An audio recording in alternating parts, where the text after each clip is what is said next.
and welcome to another edition of the Aces Loaded podcast. It's great to have you with us. My name is Zack Bayrouty. We are pleased to be joined by Chris Payne, the Aces on-field MC, who is our co-host this week, and we're going to be joined by Reilly Smith later on, Aces pitcher, former 24th round pick out of LSU in 2016, who's really put himself on the map in the last couple of years. A lot of great thoughts coming from Reilly. But happy June, and again, it's great to have you with us. Chris, it's great to meet you, man. This is the first time that you and I are getting to meet. Didn't think it would turn out this way, but nonetheless, it's great to see your face and to meet you. And how are you doing? I'm well. I'm a little fidgety. No action at the stadium. In now 53 games, but that's but who's counting, right? 50, I know. Right? I mean, let's be honest. We should be at least 40-13 right now with a nice lead in the PCL North. And on the road tonight would be Fresno, and then they come home to face the Round Rock Express. You're more of a sicko than I am in terms of being into the schedule. Like I kind of had an idea of where we might be depending on the week. It's tough for me to look because I have a tendency to want to just transport myself to where we should be. Absolutely. And not be in the moment. But I can totally understand why you're doing that. Is there some catharsis for you in looking at the schedule and imagining us being back to normal?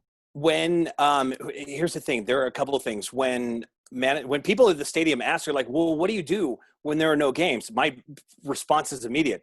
I'm fidgety. Like I need to be at home. I need to be with you, my friends. I need to be with the team. Obviously, I need to be with Archie. Like it's about the experience, and that's really what it comes down to. I've been a fan since day one, April 9th, 2017, or April 17th, 2009. Sorry, I'm just really excited right now.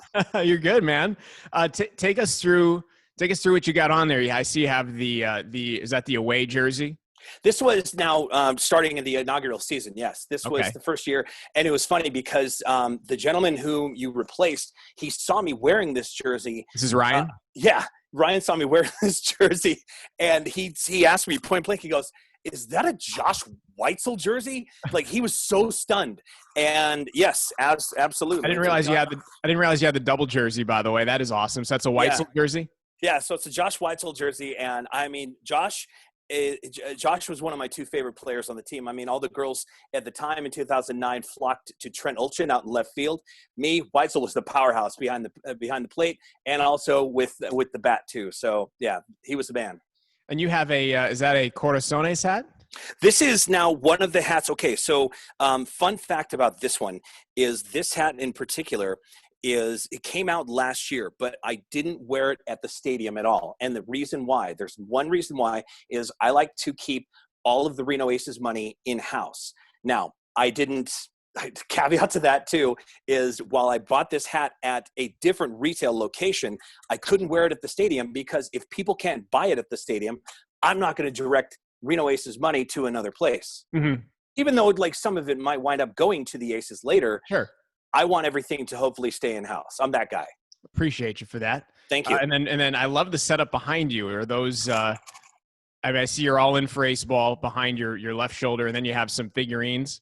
Yeah, absolutely. So we've got Mike Jacobs, who's an amazing powerhouse behind the plate as well. You know, our former skipper, Phil Nevin, who is now with the New York Yankees, third base coach there. Very happy to say that because I'm a diehard Yankees fan. So that makes I grew up a Red Sox fan, so I think we're at odds. I'm from Boston. That's okay. And fun fact, Phil Nevin was actually supposed to be drafted by the Yankees, but they wound up taking they wound up going with Jeter instead. Worked out. Yeah, it did. So, and then I also have, obviously, the All In for Ace Ball jersey, or the bobblehead. We've got Peter O'Brien, number 23, who was an amazing player as well. The Trevor Bauer versus the Drone bobblehead, which is one of my favorites. And then, speaking of favorites, there's my friend. Here he is, ladies and gentlemen. Archie. Yeah, your favorite round mound of red, the Sasquatch of the Sierra, Archie. How good did that feel for you to just do that right now? Seeing that I couldn't do it at full volume because I don't want to, I don't want to wake the neighbors or anything.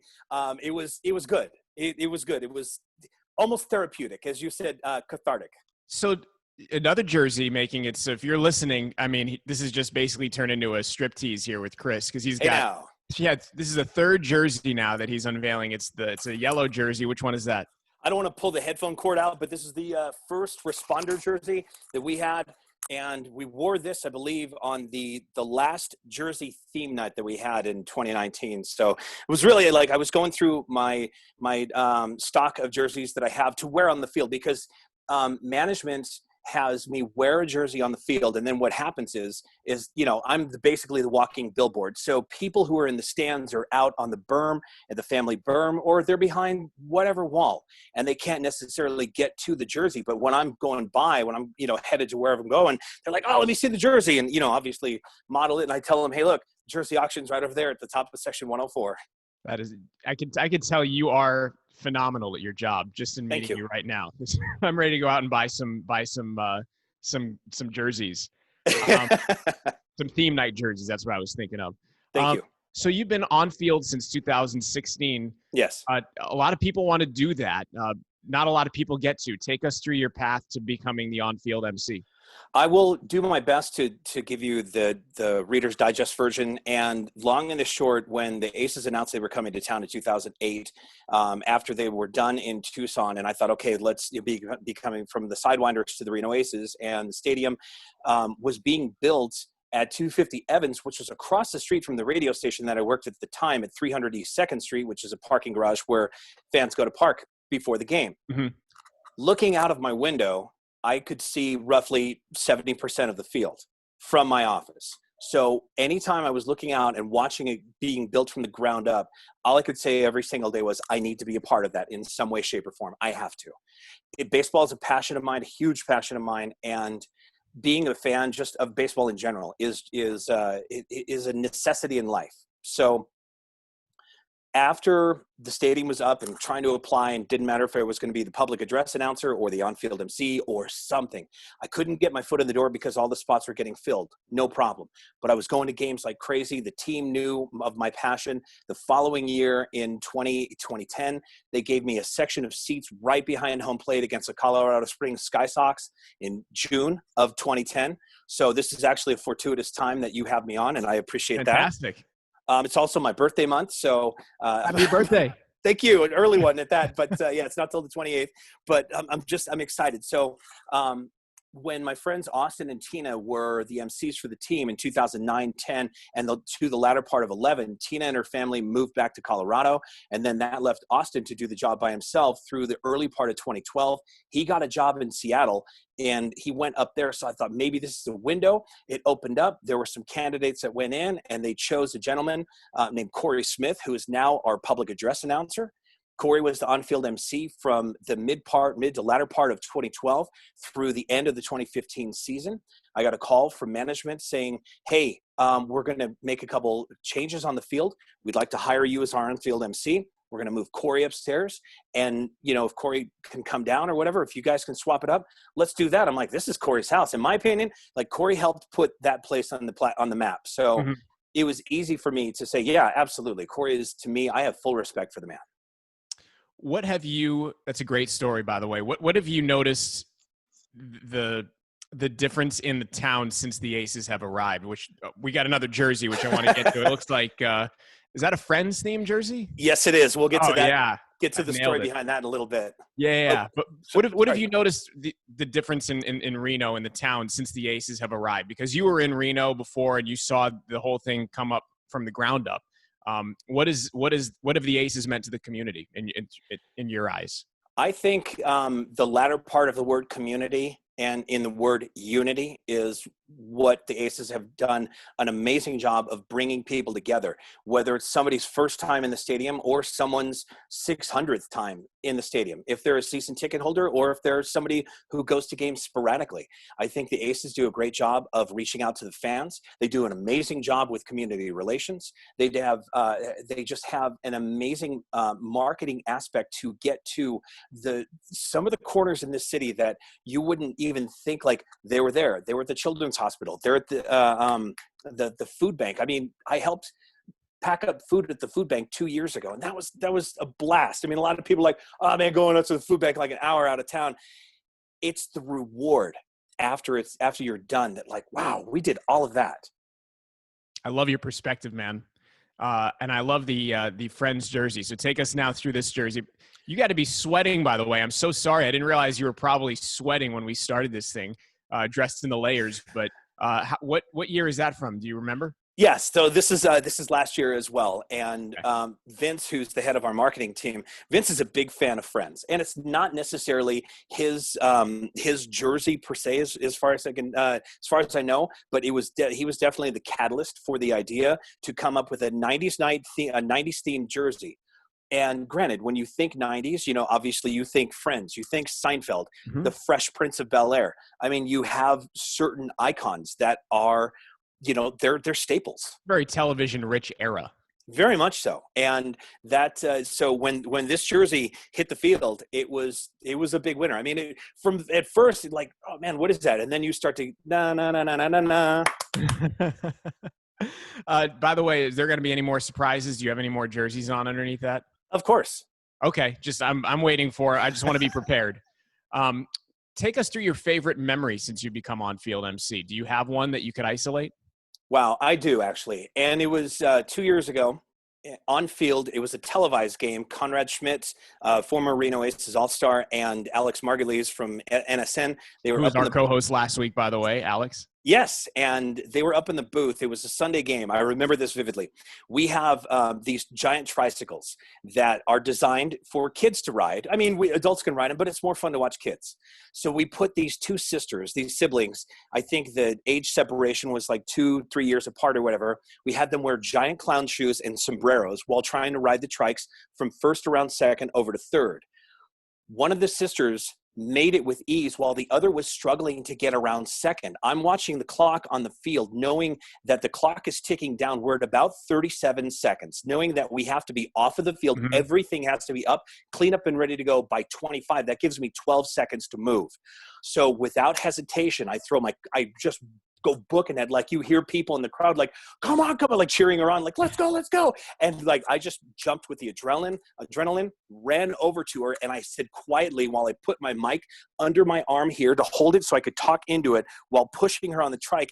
As I'm starting to do that, I said, pull your feet away from the wheels.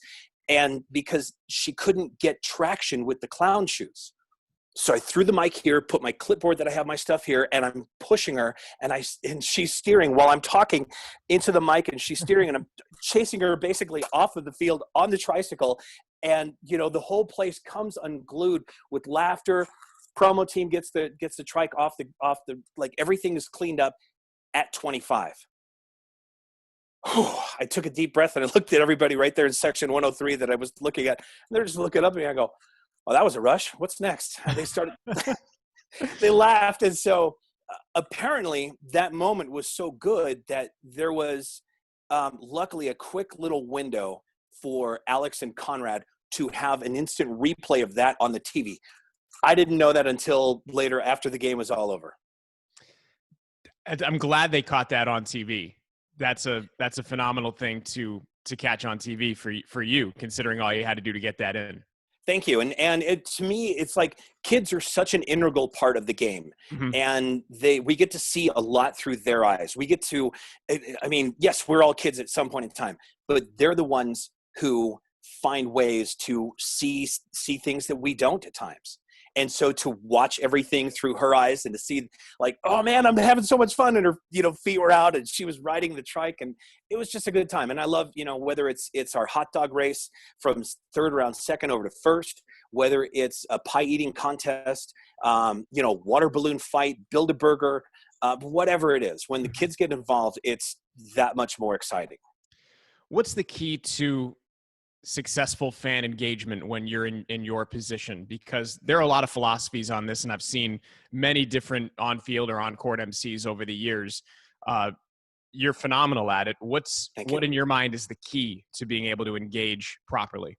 I'm fortunate enough to have come from a background of radio. I've wanted to do radio since I was 8 years old, and I'm a very theater of the mind. I'm very cerebral when it comes to thinking about things and putting myself in the shoes of those who are having a first-time experience. So seeing how to, first off, introduce myself to everybody and do my best to remember their names. So if I go to shake your hand and go to meet you, I'll say, hi, my name is Chris. What's your name? And you'll say, I'm Zach. I'll say your name back to you. Hi, Zach. Let's do this. And then I'll also have their names written down on the script so I can line them up on the field accordingly. So if we have Taylor, who's the hot dog, Jack is the mustard, and you have Sabrina, who's a ketchup, and all of a sudden the hot dog race starts from third around second over to first. Next thing you know, Jack has a lead over Sabrina, ketchup now over mustard, mustard over the hot dog. What's going to happen will be, and all of a sudden, ladies and gentlemen, putting a little mustard on the hot dog. You have Sabrina, or, whatever it is, you have to remember that. But a lot of it is just very, very quick. And to be able to put passion, I put, like I said, I put myself in the fans' feet first. Because I'm a fan first. I have an Aces tattoo on the inside of my left knee. It hurts, probably the most painful tattoo I've had, but I've had it for 10 years. And at the end, is it the letter A? It is. Okay. With a Reno banner next to it, and or wrapped inside of the A, and that transpired from the end of the 2009 season, where three friends and me were sitting in 112, gorgeous day. We're watching Bugsy address the room, and we all had that spot empty on our legs. And one of the guys who owns a tattoo shop, said, "Hey, we should all get the Aces tattoo here." I go, "Yeah, let's do that." Tattoo convention rolls around 6 months, 7 months later. I'm getting it done. Next thing you know, we all run into each other a few months later at an Aces game. I was like, "Hey, I got the tattoo. Look." And everybody was like, "Oh, cool." I go, "Let's see yours." They go, "We didn't do that. What are you, an idiot?" I go, "Oh, so I'm the only one that did it. Thanks." So you're the only one that did it? Yes. So as it stands, I just happened to now, I was one of the first people, as far as I know, that has an Aces tattoo. The next one I thought about getting was either an Archie tattoo or the Reno Envy trailer done as a baseball. Okay. Still on the fence about either. I think I've just come up with an idea. Maybe an Aces temporary tattoo night where we give away the temporary tattoos. There was an Aces skateboard night, and we did that in 2010. My friend Brandon came up with the graphics for that, and those are passed out, and those went like hotcakes. They're not good for use, but they're aesthetically pleasing. I can imagine. Yes. Well, hey, look, it's been awesome talk. Oh, there's the Corazones jersey. We're going to get that in. We're going to take a break. We're going to talk to Reilly Smith, and we're going to come back and close it out with Chris, and we'll get your final thoughts after we talk to Reilly, all right? Awesome. Thank you. All right. We'll be back with Reilly Smith next on the Aces Loaded podcast. Great college program. Struck him out swinging. Good pitch. I got a full count there and just came right at him. This ball is right down the middle. Challenge fastball, first inning of the game. And the 3-2 swing and a miss off speed. Parker strikes out. Second out of the inning. First strikeout for Smith. We are back on the Aces Loaded podcast. We're pleased to be joined by Reilly Smith, Reno Ace from 2019, and would have been 2020 as well. You were just optioned, Reilly, to Reno prior to spring training ending, a 24th round pick in 2016 out of LSU by way of San Jacinto Community College. How you doing, man? It's nice to see you here. Yeah, you too, man. I'm doing great. Just counting down the days so we can get back playing some baseball. Where are you holed up right now? I'm in East Texas, a little small town called Lufkin. Okay. How's everything over there in terms of, how everybody's doing and the numbers and all that? Yeah, numbers are good. I think we had less than 10 cases throughout the whole county, and really nothing really changed around here. Everybody kind of kept to their own, and small town business workers, everything's pretty spread out. Houses are, acres apart. So it wasn't crazy different here. Well, you've had an interesting go of it in 2020, and I want to get into spring training here in a little bit, but I want to start by saying that I saw you pitch in 2018 in Visalia, which was an unbelievable year for you. And I'm going to focus on that year first because you posted a 3.57 ERA in 150 innings, over 150 innings in the California League, which for those that don't know, if you have an ERA under 4, that many innings in the Cal League, you're doing something right. Last year you had a 2.27 ERA in 13 games with Jackson. You finally got to Reno at the second half of last year. Was there something that happened for you in 2018 in Visalia that really started to propel you to where you were a AAA pitcher by the end of last season? Yeah, absolutely. I made a mechanical adjustment in 2018 that created some more velocity. I was always a strike thrower, and I used to throw hard, and I battled some injuries at LSU and kind of got away from trying to throw as hard as I can or, I started focusing more on throwing strikes. Well, Jeff Bajanero is our pitching coach in Visalia, and then again in Reno last year. We made a change throughout the season, and it took pretty much all season to kind of get it down pat with my back leg to produce some more velocity. And, if you throw strikes and you can locate the ball, then you add a few more ticks to your velo, then, it allows you to miss more and make more mistakes and be effective. And I think that making that change definitely propelled my career. So it was something off the back leg you were saying with a mechanical adjustment? Yes. It's, basically like pushing power. I was using none of my legs and I was throwing all arm and relying on, quickness of my arm to throw, 90 miles an hour and try to get above it. And once I made that switch, I could easily throw above 90 miles an hour and into the mid 90s.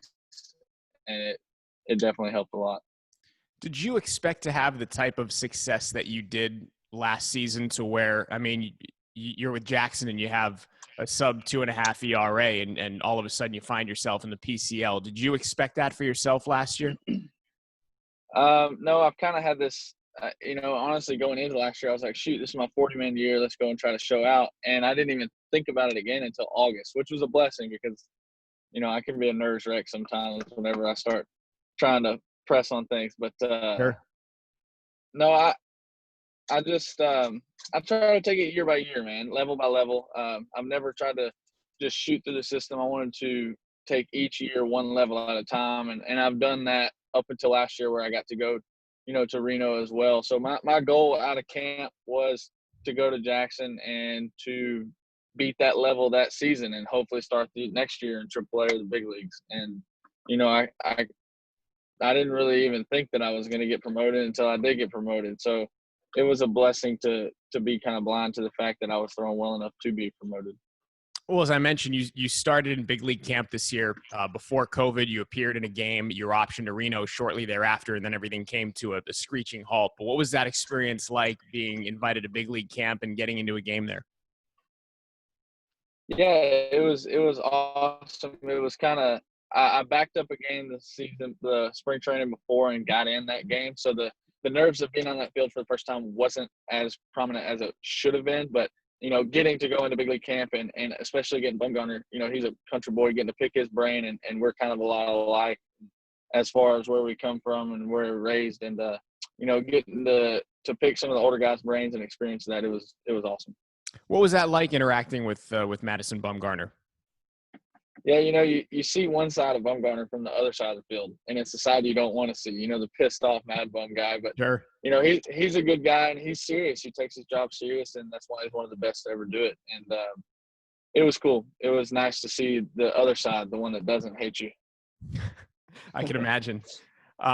Going from Jackson to Reno, AA to AAA, it's already a big step in and of itself, but to come into Reno and to have to pitch at Greater Nevada Field and the other PCL launching pads, that had to be another huge element for you to deal with. How did you deal with the mental element of having to pitch in that altitude with that baseball?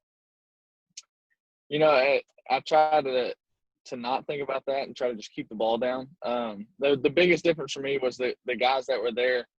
At each level, the tiers of hitters changes. Low A, guys are trying to figure out their approach and they're being patient. High A, guys are worried about hitting the ball out of the park because of, Visalia, Cal League, everybody's trying to, launch pad. So when I got to AA, guys had more of an approach, and you could kind of figure out that approach and expose it and get them out.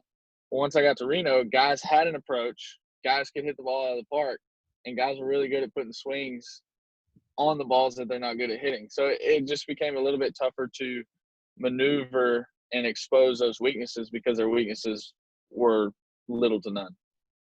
You had said in an earlier interview that when you get to the PCL and into that setting, this was in spring training this year, but you said, you can't really focus too much on the numbers, and the numbers don't really matter. That being said, how do you gauge success when you are in that environment?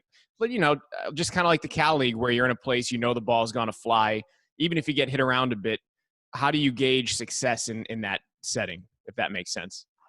The job of a pitcher is to throw the ball where the hitter can't hit it, or to make the hitter believe that the ball is going to be there and then it's not. And whether they put a good swing on that, it doesn't really matter, as long as if I made this pitch that I wanted to make and I put it in a good enough location to where in a ballpark that plays true, it's not a home run or a cheap hit, then you're good. As long as you feel good, you're locating balls. If you're throwing balls down the middle and you're giving up 6 home runs, it's a lot different going to bed at night knowing that versus throwing the ball in all 4 quadrants, in, down, up, and out. Then you can go to sleep at night knowing you did what you were supposed to do, and maybe you ran into some bad luck or they just beat you that day. But it's different. It's a different feeling of knowing that you threw the ball well versus, okay, I really didn't throw the ball well, and that's why I got exposed. Sure. And I also imagine you could sleep well at night knowing you go deep into games, which is something that you've become accustomed to doing. And I saw you pitch twice for the Aces last season when I filled in for Ryan. One time was against El Paso. The other time was against Tacoma. You went 6 2/3 in one of those games, 6 in the other. And it's pretty deep considering, what we just talked about, the PCL and the ball flying. And you're a guy that oftentimes does pitch deep into games. It's not always the case these days. Do you go out there with the mindset of, hey, there's no pitch count and I'm going to try and finish this thing from the get-go? Yeah, absolutely. I fight my coaches every outing on pitch count because if I'm throwing well and I get to 90 pitches and I know that I've got another 20 in me, and that could be even 2 innings to save the bullpen, I'm not scared to throw a lot of pitches. I'm not scared to throw deep into games. I did it in college. I threw a lot of pitches in junior college and a lot of innings. And I've thrown a lot of innings over the last couple of seasons. And I want to be that guy that can go out there and give 120 pitches a game, 140, whatever it takes. And so it's a constant battle between me and my pitching coach on, hey, I'm not ready to come out of this game. And if I'm throwing well enough, then I kind of have an argument. If I'm sucking, then, I have no choice. But I definitely want to try to get, I want to go 9 innings every game, break it down into 3 inning sections and throw 3 games at once. And that's just, it's an attribute that I've always wanted to have. I think that's valuable as far as a guy that can go out there and give you 7, 8 innings, as often as he can, almost every time. That's the goal that I'm trying to get to. That's interesting. You mentioned breaking the game down into thirds. Can you take us through that process of going 3 innings at a time? Yeah, if you sit down after the first inning and you're like, okay, that was nice, and then you sit down after the second inning, you're like, shoot, man, I've got 7 more of those. It can wear on your mind and on your body and how you feel. But if you break it down into 3 innings, your body can produce enough adrenaline to get you through 3 innings. So I go out there in the first 3 innings, I try to coast. I try to get through the lineup perfect. If I can't, then that happens often. And the next 3 innings, I try to get through the lineup again with minimum damage, and you just try to get it through three innings at a time. If you do that, your body can push further than you believe that it can, and that's kind of been my mindset. Our pitching coordinator, DC Dan Carlson, he told me that probably the second or third week in Visalia, and so I just started doing it from there, and it helped a lot. I mean, especially when it's 110 degrees outside and you're sitting there like, shoot, man, it's the 4th inning. I need to go 5 more. But if you break it down into 3 inning pieces, then you can get through that pretty easy. When I used to broadcast in Visalia, I never thought to break the game down into 3 inning pieces. Because Visalia is a place none of us usually like to go as broadcasters, to give you some insight, because there's no press box. You're sitting outside in the 110 and just wearing it. And it's funny. You could be there in the second inning being like, man, I still got such a ways to go. And I never thought to actually break it down into those segments. It's funny how, and you just gave some great insight as to how pitching can be so mental. Like there's so much of pitching that is like the mental ABCs, like the book says. Take us into the mental element of pitching and how that comes into play with everything, especially as it pertains to going deep into games. Yeah, I've tend to have thrown harder at the end of the games versus at the beginning. And for me, if I'm going to go out there and I've got to beat a guy at least 3 times and I've got to beat 9 guys at least 3 times, I don't want to show everybody my stuff early. Now, I'm not talking about just specifically pitches, but maybe first time through the lineup, I'll work fastball sliders or fastball curveballs or fastball changeups to lefties. And I'm trying to get them to roll over, quick contact, get out of the inning quick. And as the game goes on later, then I'll try to start amping it up. I'm going to start moving the ball up in the zone, try to get more punch outs, or try to throw a little bit harder or try to get them to swing and miss. You got to change the game throughout the lineups. Otherwise, you're not going to make it through 2 times. And realistically, you can't expose everything all at once because those guys are good. They're legit. They're the best in the world. And if you give them too much, they'll, give them an inch, they'll take a mile, and not trying to give up mile-long home runs at Greater Nevada Field, It's sometimes hard to not do at Greater Nevada. No kidding. I know. Riley, I want to transition into what's happening right now in terms of baseball and trying to get you guys back on the field. First of all, is it kind of a different headspace for you to be a 40-man guy and be in this situation now, being basically right on the brink of doing something special and fulfilling a dream in your career, but having to wait now and see where this goes? Does that add a level of stress now because you are at that higher level? Yes and no. I'm very blessed that my time came. I got drafted in 16, and I was lucky enough to get put on the 40-man last year, and that added a cushion because now we have the players union that's got our back, and there's somebody there protecting our rights and everything like that. And it's tough for some of the guys who aren't because they don't have that extra little dude on their shoulder that's taking care of them. And it's been a blessing for me to be on the roster. I'm not as stressed about making my debut because I see all the stuff that's going on in the world, and I'm just ready to start playing again. And if it happens this year, then I'm super excited. If it can't happen this year because of safety, then that's just what happens, and we'll go at it again next year. And that's still all undecided. But I'm just waiting around. I've been throwing every 5th day since spring training left, and I'm game ready. I threw 5 innings 2 weeks ago against some of my buddies, and I'm ready to go. Nothing's changed for me. I'm just sitting here waiting. How much can you empathize with the minor leaguers that aren't the 40-man guys that don't have that representation? Having been just one of those guys not too long ago. Yeah, people don't understand the grind of being a minor leaguer. I mean, you're making the biggest thing is you're making no money. Like you get to AAA and you get a $50 pay raise, every 2 weeks. And when you're in these cities, that's 2 meals. You can hardly go out to eat for, less than $25 a pop. And so it gets tough, man. It's a grind for sure. And especially in the off season, whenever you got to come home and you got to get a job and you got to work out and you got to train to the best of your ability in certain areas that you live and still maintain a life that, because you got to have that release of coming home and getting to kind of relax, but you also got to go get a job because you didn't make enough money during season to sustain the whole off season. It's a grind. People don't understand, that a lot of my friends are like, shoot, man, you're in the minor leagues, you're rich now. I'm like, shoot, dude, you're a mailman and you're making more money than me. Yeah, they don't get it, man. No, they don't get it. But it's okay. It's all a part of it because at the end you get to chase your dream, and it's. I don't take back. I don't wish I made any more money. I enjoyed my process, and I'm excited to see what goes forward.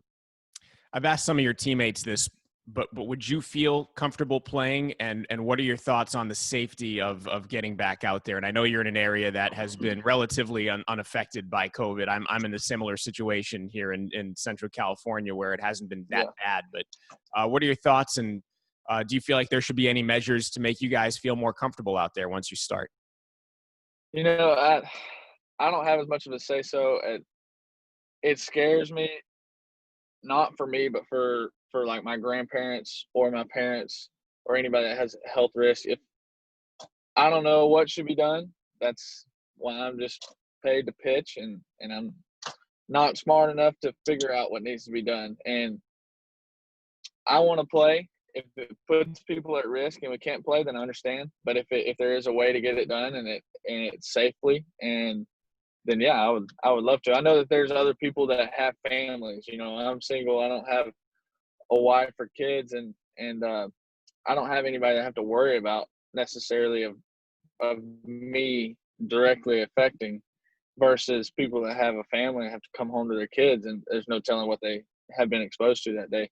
So I think that there is definitely measures that need to be taken, and the MLB and the Players Union, they're working together to figure that out. It won't start, and sure, everyone's sitting. I want to go back onto the field and ask you about your experience in Reno last year. It was 12 games, and the ERA was obviously a little bit high, but so is everybody's in the PCL. But how did you grow in those 12 games with Reno and being reunited with Badge? Yeah, me and Badge got to talk about a lot of stuff that I had kind of done in my game in Jackson that made me a better pitcher, and then I got to throw to Caleb Joseph and John Ryan Murphy, who are both veteran big leaguers, and that's where I definitely needed a little more help in was calling the game or knowing how to set up hitters. Everything's kind of propelled pretty quickly, and I got to a higher level quicker than I expected, honestly, and so I needed to learn how to set up hitters, and that's some of the things that I learned was, what pitches move guys' feet and how to set up 3 or 4 pitches ahead. And I got to work with some veteran guys and Badge, and they're great, man. And they help the mental side of the game a lot more than I had done in the past. How did the struggle of the PCL help you, if at all? Having to go through that gauntlet. How did that help you? My first outing there, as far as the ball coming out of my hand, was one of the best I'd had all year, feeling wise. And I gave up 9 runs in Vegas and not one home run. Not one home run. And it wasn't that I got smoked around.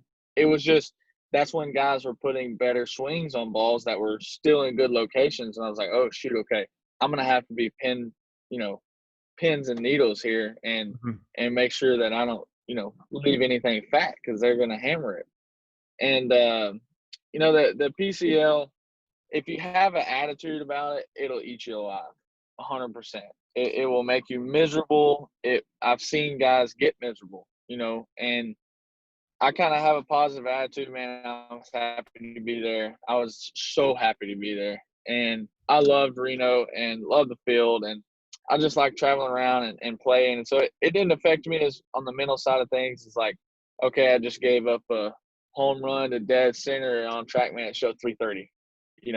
That you can justify what happens based off of how you feel. And I felt good the whole time I was there. My body felt great.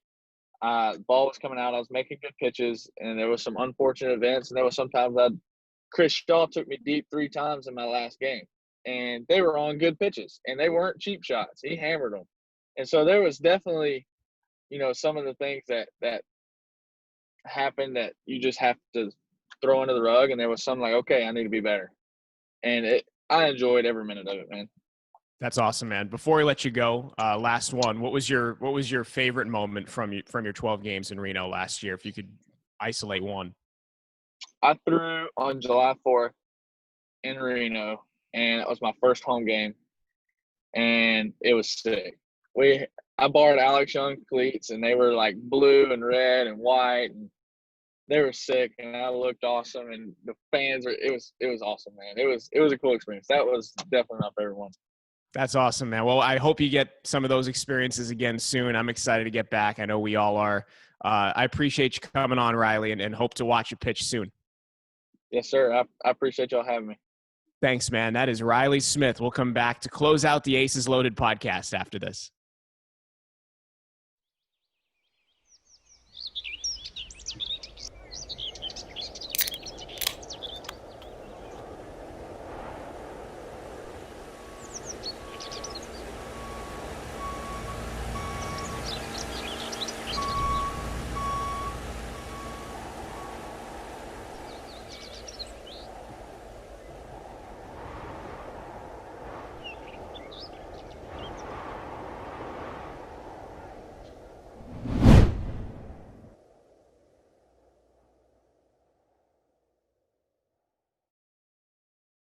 We are back to wrap up the Aces Loaded podcast. Our thanks to Reilly Smith for joining us. And again, can't wait to see Reilly pitch in 2021. We're looking ahead unless something happens in 2020. Maybe he gets a shot in 2020, but excited to see how Reilly has grown and continues to grow as a professional. It's been pretty remarkable what he's been able to do as a 24th round pick out of LSU. We're back with Chris Payne, our buddy, our on-field MC for the Aces, and you got the Corazones jersey to take us home here. Absolutely. Is that a personal favorite of yours? It was a jersey when the logo was first introduced. A lot of people like Corazones, like they didn't get it. And I said, look, when it comes down to the logo, this is the heart of Reno. That's where we're at with this. And then there was a sugar skull and, cervezas y béisbol. I mean, all these different T-shirts and designs and everything started coming about, and people were like, these are cool ideas. These are cool designs. I'm like, yes. But then when the minors announced the whole Copa hats and everything, and I started seeing other hats from other teams, I'm like, I only make so much money a year that's budgeted for like frivolous things. And there's like 90 hats that I want, even though there's not 90 different ones. But I mean, there were so many different hats. I think nowadays there might be. Probably. More people are doing the Copa thing. So, and there were even some from some rival teams. Yeah. So like the Sacramento, the Luchador mask, I love those. The El Paso, the Margarita. The Margarita, yeah. Those jerseys, by the way, the lime green jerseys were interesting. I was there for when they wore those, and the Aces were the Corazones. But those El Paso jerseys were something else. Absolutely. There's also the Fresno Lowriders. I'm trying to think of the one. Was it the Yard Goats that did one too? Or I'm trying to think. It was the Iron Pigs. Somebody back east did one that really got my attention. Oh, who are they? The Elotes. I could see the team. Anyways, it's the corn that has the Elotes. I can't think of it. I know. I can totally see the logo. I could see the team, but it'll come to me. Long story short, but yeah. Well, hopefully we get to like be together soon and to get back on the field soon. Just thinking about that being a possibility, what does that do for you? Thinking about being back at Greater Nevada Field? Man, it gets me charged. And I mean, I feed off of the energy because there are a lot of people who they tell me the Clinton Lumberjacks, they're the Elotes. That's who it is. Thank you. It came back. Anyway. Vince Ruffino coming in strong, our producer. Absolutely. So the energy in the field, when a lot of people at times they say, hey, look, you're always on. I go, I honestly, I mean, I care, but for lack of a better term, I tell everybody the same thing. I'm a fan first. If we have 100 people in the stands, I'm going to perform as if there's 10,000. If we have 10,000 people in the stands, I'm going to perform as if there's 10,000 because I feed off of them. What they give me is what I want to give them back tenfold. And if we can feed off of each other and propel our team to a win, that's huge. And, if it gets someone in the team shop to buy a hat, get a jersey, get an Archie plush, or be there early enough for a bobblehead, who knows? Hey, and the team store is open right now. You can order your gear, renoaces.com. Yes. You can get some of what Chris has modeled here during the podcast if you've been watching on video. Absolutely. So we hope that you do that. Now, afterwards, when it's all said and done, we have to go get pizza. Yes, it's a pizza T-shirt that's going to be closing us out here. Black T-shirt that just says pizza on it, which I'm all for. I can get behind that for sure. We have a lot of great spots here in town that I have to take you to, so we'll make that work. Oh, I experienced some of them when I filled in for Rads, and I'm excited to get back up and to do more. Awesome, Chris. Thanks for co-hosting, man. It's been a pleasure. And again, I hope we can meet in person soon and do our thing in person soon. Cheers to you, Zach. Thank you very much for having me on. You got it, man. Thanks to Reilly Smith for joining us, and thanks to Vince Ruffino, our producer of the Aces Loaded podcast. My name is Zack Bayrouty, and we'll see you back here on Aces Loaded next week.